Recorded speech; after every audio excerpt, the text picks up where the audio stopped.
नमस्कार दोस्तों, स्वागत है आपका द न्यूज लॉन्चर के इस यूट्यूब मंच पर। दोस्तों, चुनावी रणनीतिकार से नेता बने प्रशांत किशोर बिहार में जिस प्रकार से रिटायर्ड ब्यूरोक्रेट और हर पार्टियों से अलग अलग तरीके के लोगों को शामिल करा रहे हैं और सियासत को एक नए तरीके से ले जाने की कोशिश कर रहे हैं। अब उसमें कामयाबी उन्हें मिलेगी या नहीं मिलेगी, इससे बड़ा सवाल ये खड़ा होता है कि आखिर प्रशांत किशोर जो कर रहे हैं क्या वो बिहार की राजनीति में फिट बैठता है या उत्तर भारत की राजनीति में ये फिट बैठता है। मैं जानता हूं कि अधिकांश लोग दिल्ली का उदाहरण देंगे कि अरविंद केजरीवाल ने ये दिल्ली में किया और तमाम एस्टैब्लिश पॉलिटिक्स को, स्थापित राजनीतिक ढर्रे को उलट दिया। मत भूलिए कि दिल्ली एक शहर है जहां 95% से ज्यादा आबादी शहरी आबादी है, अर्बन पॉपुलेशन है। लेकिन जिस राज्य में 15% आबादी भी 15% आबादी भी शहरी आबादी नहीं हो, उस राज्य में जाकर के प्रशांत किशोर ग्रामीण परिवेश की राजनीति में, स्थापित ढर्रे से होने वाली राजनीतिक माहौल में यदि इस प्रकार की कोशिश कर रहे हैं तो इस कोशिश से क्या उन्हें कुछ फायदा मिलेगा। दरअसल सियासत में सिंबोलिज्म जिस प्रकार से अलग अलग दौर में नेताओं ने इस्तेमाल किया, चाहे वो सिंबल कोई भी रहा हो, एनटी रामाराव से लेकर उत्तर भारत की सियासत तक, अन्ना हजारे को भी सिंबल बनाया गया और किस तरह से इस्तेमाल किया कुछ लोगों ने, वो आपने देखा। आज की तारीख में जो सिंबलिज्म यानी संकेतों की राजनीति, प्रतीकों की राजनीति जो करते हुए प्रशांत किशोर नजर आ रहे हैं, क्या बिहार की राजनीतिक जमीन इसके लिए तैयार है? दरअसल प्रशांत किशोर जो कर रहे हैं, जमीन से जो दिखाई दे रहा है, कुछ हद तक लोग उनके तर्कों से जरूर सहमत है, उनकी सियासत से सहमत होने वालों की तादाद अभी बहुत कम दिख रही है। आज आप बिहार में चले जाएं, किसी भी हिस्से में चले जाएं, सबसे ज्यादा लोगों की परेशानी का कारण क्या है? सबसे ज्यादा लोगों की परेशानी का कारण बिहार की भ्रष्ट हो रही नौकरशाही है। चाहे वो नौकरशाही अखिल भारतीय सेवा वाली हो, चाहे वो नौकरशाही बिहार सरकार की सेवा वाली हो, हर जगह लोग बाबुओं से परेशान है। क्या अधिकारी, क्या उनके मातहत काम करने वाले क्लर्क और प्यून, हर डिपार्टमेंट परेशान है।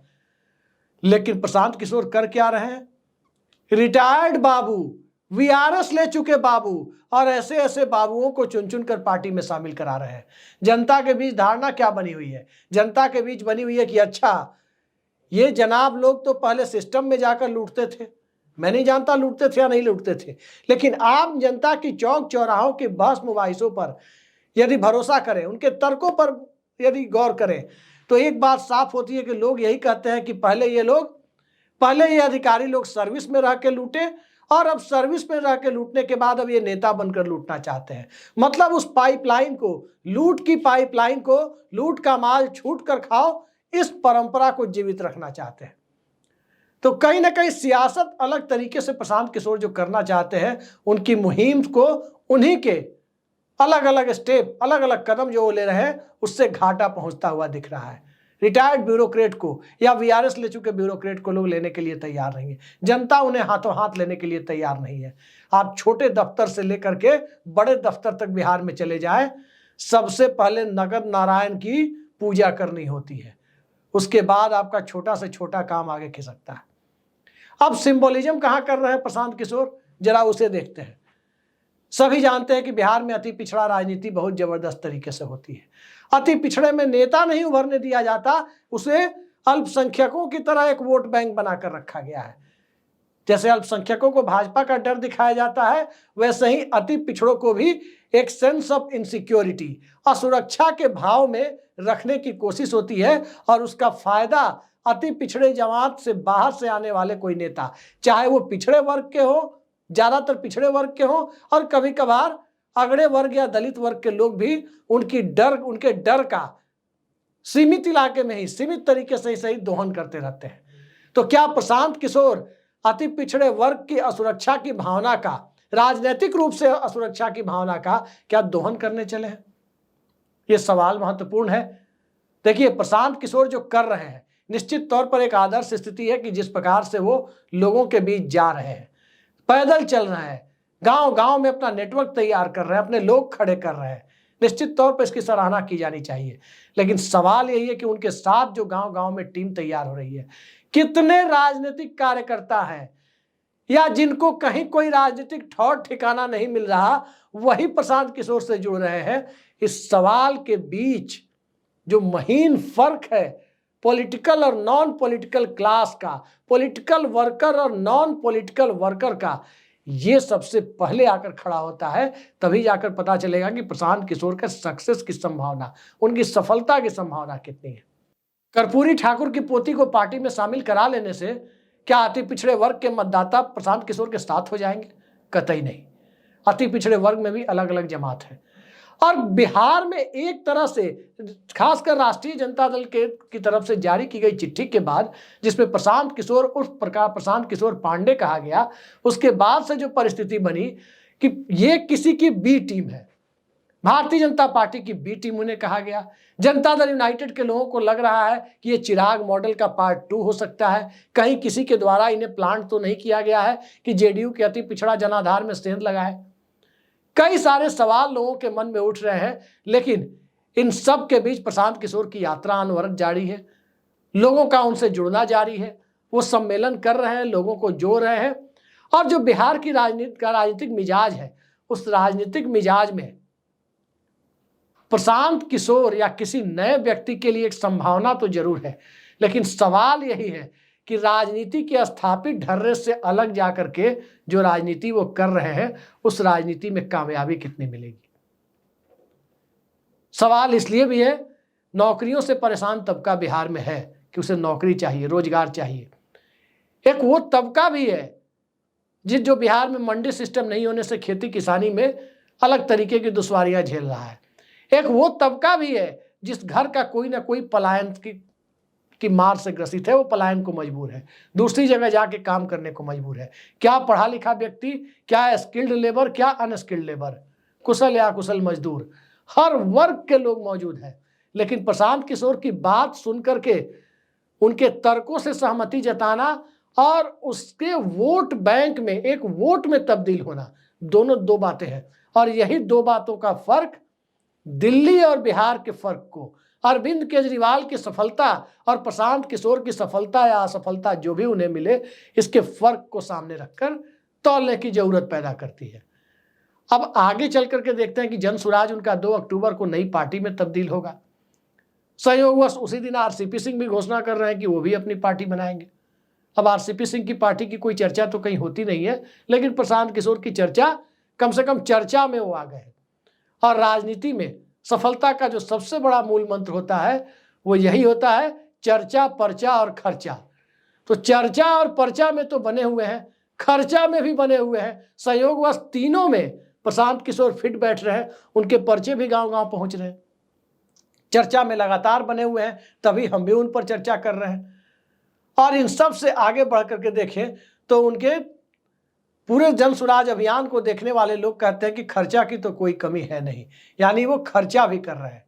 लेकिन सवाल ये है कि चर्चा, पर्चा और खर्चा जब तीनों उनके पक्ष में जा रहा है, फिर भी उनकी सफलता को लेकर संदेह क्यों है?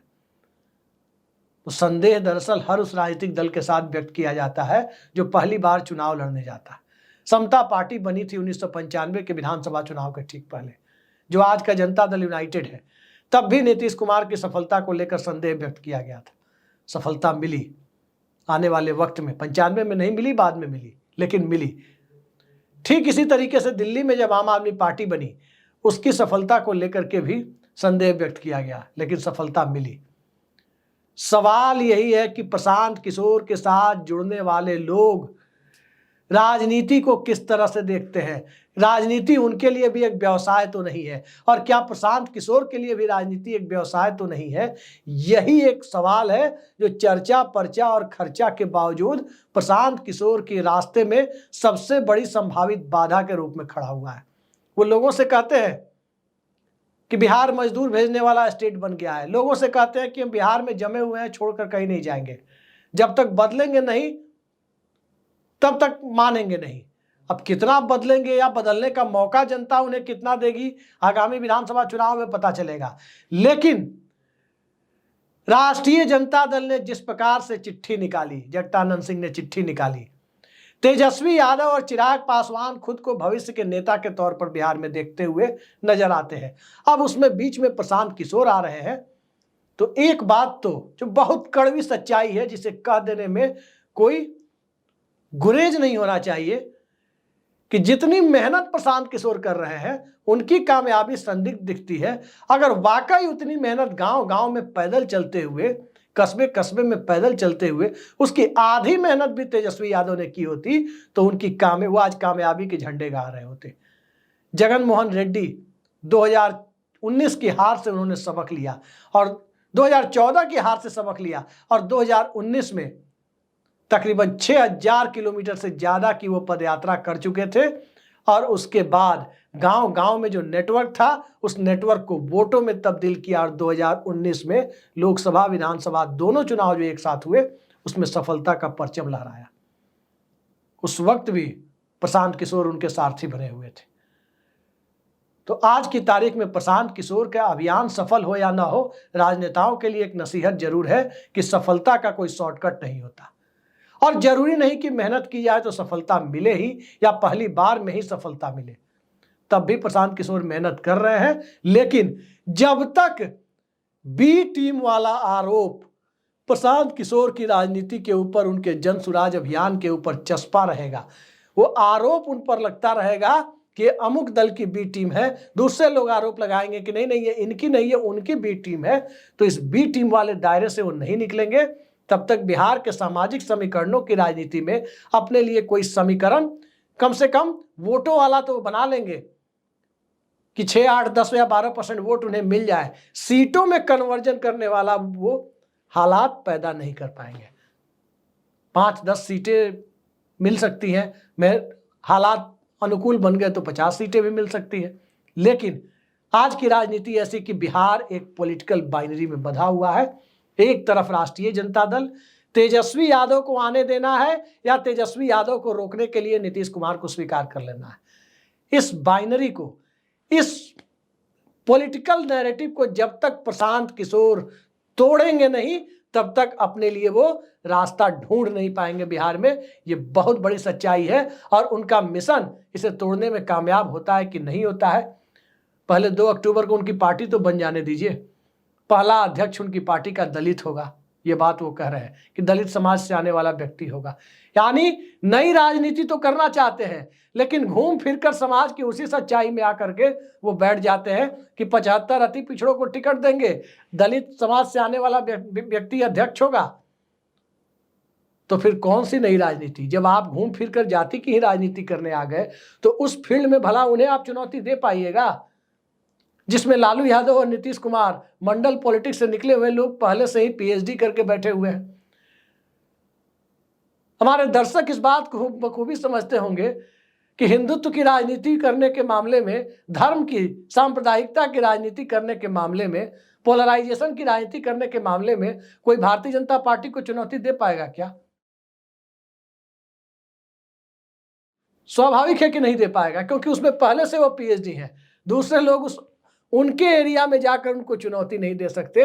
प्रशांत किशोर पर भी यही बात लागू होती है कि जो जाति और समीकरण की बात वो करते हैं, इस समीकरणों की राजनीति में वो पहले से जो एक से एक बड़े महारथी बिहार में पड़े हुए हैं, पूरी जिंदगी जिन्होंने वही राजनीति की है, उनके चक्रव्यूह को प्रशांत किशोर भेद देंगे।